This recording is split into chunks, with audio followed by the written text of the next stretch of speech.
The police had started amassing outside the presidential residence compound in Seoul before dawn. Around 4:30 a.m. they started arriving, and it's been reported that there were more than 3,500 police in total dispatched to the area, because as well as this arrest, we were of course seeing those huge numbers of protesters both for and against the president turning out again.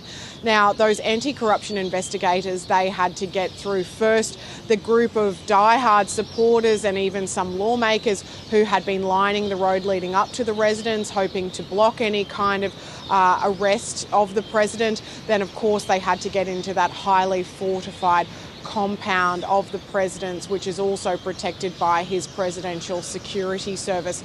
Now, this has continued on throughout the morning for some hours.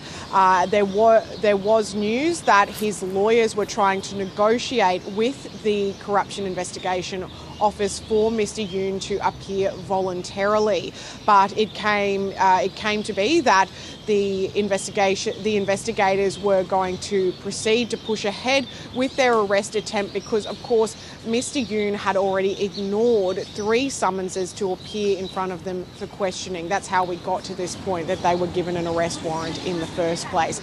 Now, last time we saw the arrest attempt end after an hours-long standoff with presidential security. This time, it appears that President Yoon has eventually submitted to the arrest. It's being reported that he is saying he decided to go along with it to avoid any kind of violence between the Presidential Security Service and the Anti-Corruption Office and police who are working together. So there has been obviously close following of this convoy that he's in, and it appears that he has now arrived at the investigative offices. And it seems that he has been describing the anti-corruption investigation as an illegal investigation. That's a quote from the impeached president. So what happens next, Kathleen? Well, that's right. Basically, his lawyers this whole time had been insisting that this arrest warrant was unlawful and invalid, but obviously things have reached such an impasse that they President Yoon has decided to go along with it under this high level of pressure. Of course, it's caused a huge amount of turmoil in South Korea as well. Now, they will now question the president. I believe he can be held for up to a couple of days, but this warrant is only for questioning. So if the agency decides that they want to push ahead with charging the president in this investigation that they've launched for insurrection, that is another process on top of this.